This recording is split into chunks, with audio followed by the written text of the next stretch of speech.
All right, so I'm with Cherrie here. My name is Andrea Kim. We were doing a little impromptu podcast, a share about the diversity, the world. So Yes. here we are.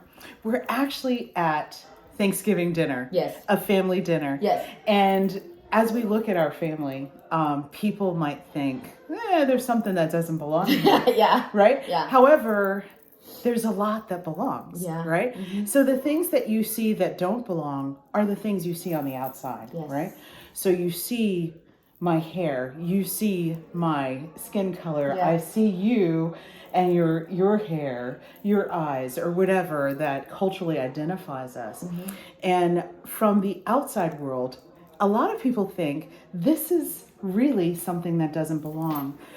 But what we were talking about, and this is why this is important, It is that when we think of diversity, diversity goes far beyond just what you see on the outside. Yeah. So many times companies will believe and will actually implement policies where they say they want to implement a more diverse workforce and they want to do certain things. And they make certain assumptions. Mm-hmm. So number one assumption that they make is that diversity is only in terms of the outward cultural appearance that we see. You should bring your husband. Oh my God, no, he's watching the game. Yeah. Let him watch the game. Yeah. Mm-hmm. Right? Yeah. The second part of that is that people think that if you diversify, everything will be fine. Yeah. You don't have to worry about the company culture. You don't have to worry about the cultural mission and how people fit into that, mm-hmm. into the company's cultural mission. Yeah. And then the third thing that happens is that we look at diversity as being something considered as a loss. And so let's go to the first thing mm-hmm. first. So first we're talking about diversity, how it goes beyond what you see. Yeah. What's really important is not necessarily to define ourselves or to put ourselves in boxes, mm-hmm. but Andrea, you are considered a global nomad. A global nomad is someone who spent the majority of their lives outside of their passport country, or someone who's spent the majority of their lives outside of their culturally identified mm-hmm. culture or whatever. And so tell a little bit about your story so that we understand, kind of, so we can unfold those layers, right? So I was born in Korea. I don't want to say the age because, no but worries, that no is worries. Okay. I don't mind Girl, it. we wear it well. Yeah, so thank you. But I was born in Korea, and then my parents, I call it the Korea potato famine, mm-hmm. decided that they were going to immigrate, and so we immigrated to Paraguay, and we lived in the middle of, I think we were the third Korean or non-Paraguayan family there by the natives, right? Wow. And Paraguay also speaks two languages. It's one native language called Guarani, the indigenous language, right? Wow. Uh-huh. More so heavily where we live. And then there's Spanish, Espanol, or mm-hmm. they call it Castellano, right? Okay. So then after, while my parents thought that we needed a better education, we actually, my sister and I, were sent to study abroad to live with our uncles here in the United States in Virginia. To start off, right? Uh-huh. So fast forward, I also am married to another world nomad. My husband, though you don't look at it, he's Jamaican, right? Mm. But you look at him, what do you mean he's Jamaican, right? Yeah. He's a fourth generation Chinese, but he identifies himself as Jamaican because his birth certificate says Jamaican. But he also immigrated to Canada, so he is also Canadian. So he immigrated from Jamaica to Canada to then marry me and became an American, right? So I always joke that our child is going to be needing heavy therapy just because he has identity crisis, right? And then they come here to Florida, where you want to talk about drama, right? Right. Talk about it, right? So yeah, you got the African part of your sisters. Yes. Your sister's, family, and then the Jewish part, and then you have the Jewish part, and then the fun is the Midwestern, waspy part, right? Yes. And very, very dramatic, very Arbeit machen, So, and with all of that, all of those different things, each and every layer of what you have described actually creates the outer layer of who you are as a person. And if we look at it in a general sense, each and every one of us has a story, right? Yeah. Each and every one of us has a nomadic story. I write about something called the anatomy of the Oreo.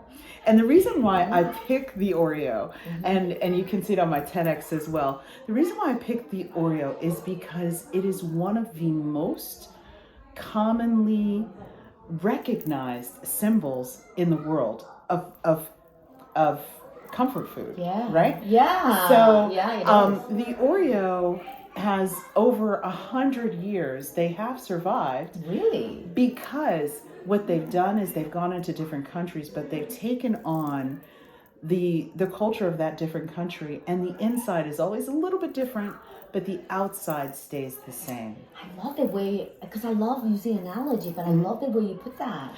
And so when you look at it, thank you. And when you look at it, and when you look at the Oreo, and you think about what the Oreo has done, the company has been really smart, because at no time have they said, we only want to push this American one on you. Now they'll have, if you go to any country, they'll have the original Oreo, but then they'll always have something else that's a little bit different, but that's a little bit more culturally relevant. And it has helped for this country to survive for over 100 years. When we look at ourselves in our own corporate situations, one of the things that I talk about is DEI, but also accountability and belonging. And so when we have our histories like this that people can't see, because people can't see that level that you have, the only thing sometimes they can see is the outward. Covering the book by its cover. They're judging the book by the cover.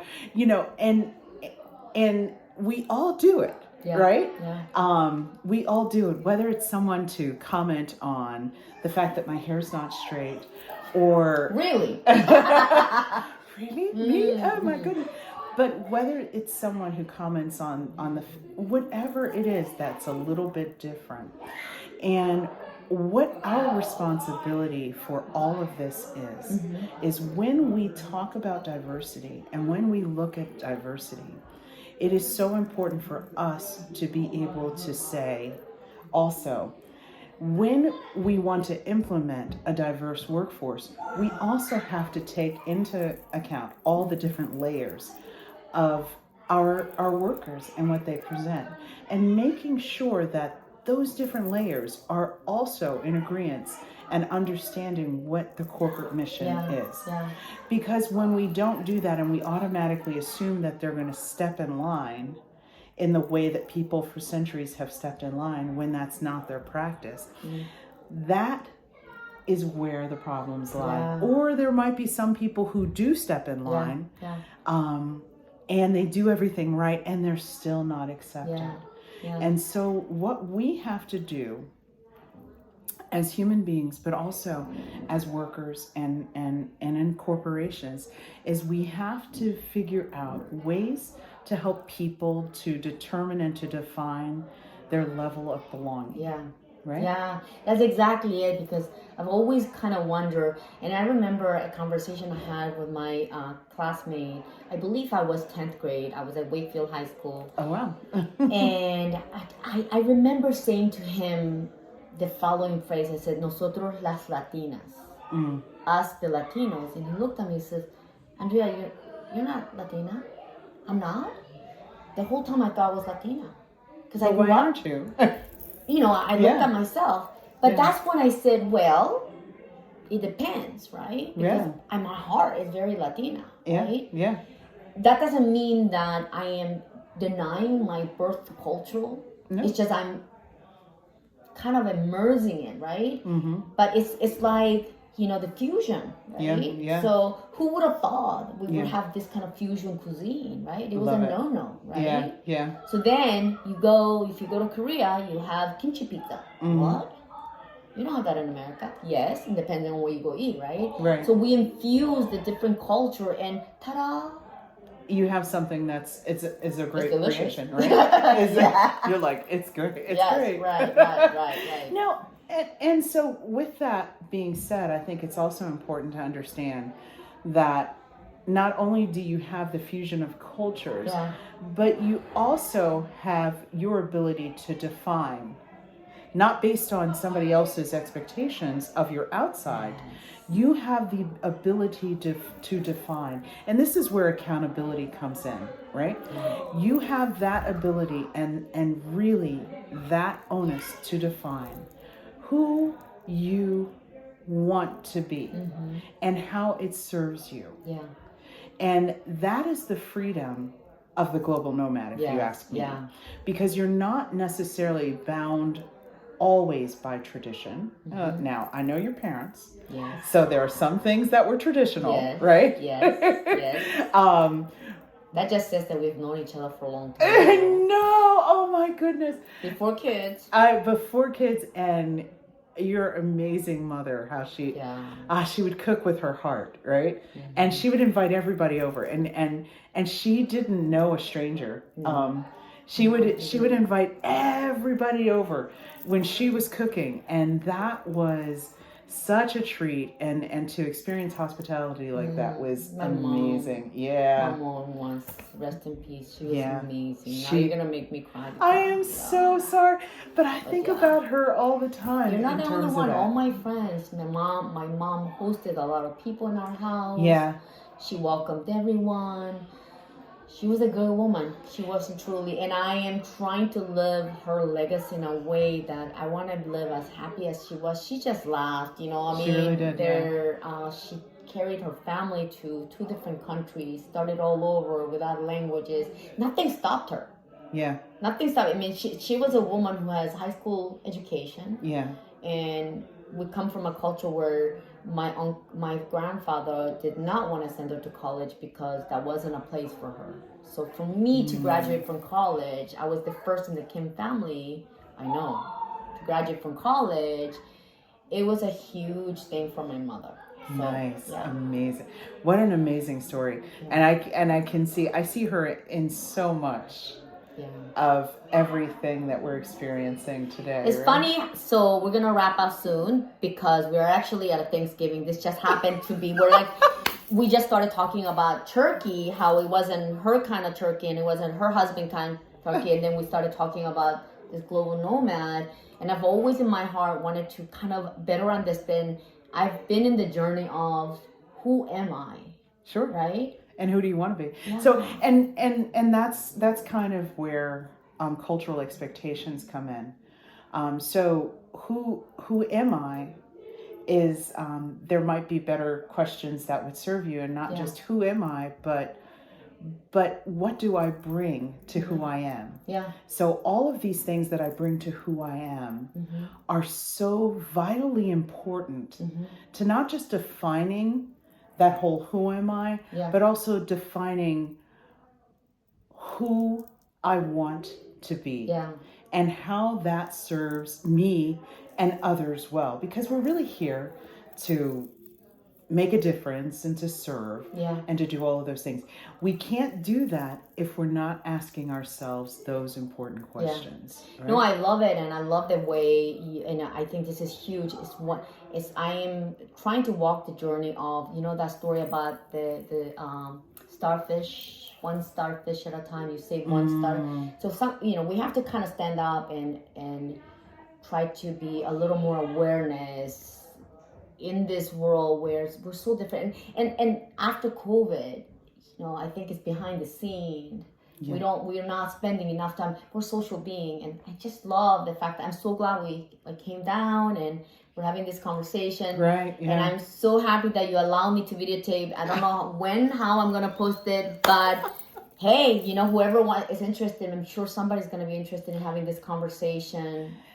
Absolutely, absolutely. And when I speak to companies, the one thing that I do is I make sure that we all understand that as we're making these plans that concern people, we also have to consider the idea of how do we belong and how do we make ourselves accountable for making sure that we understand how it all comes together. Right? Yeah. You may not know how it's going to end up, but you may not know the path. Right. But it's the intention. Absolutely. That's really, the key word, the intention. The intention. Right? So that's a wrap. And I've been doing a signature of one heart at a time. So here's a heart. Right? Love you guys. Cheers. Cheers.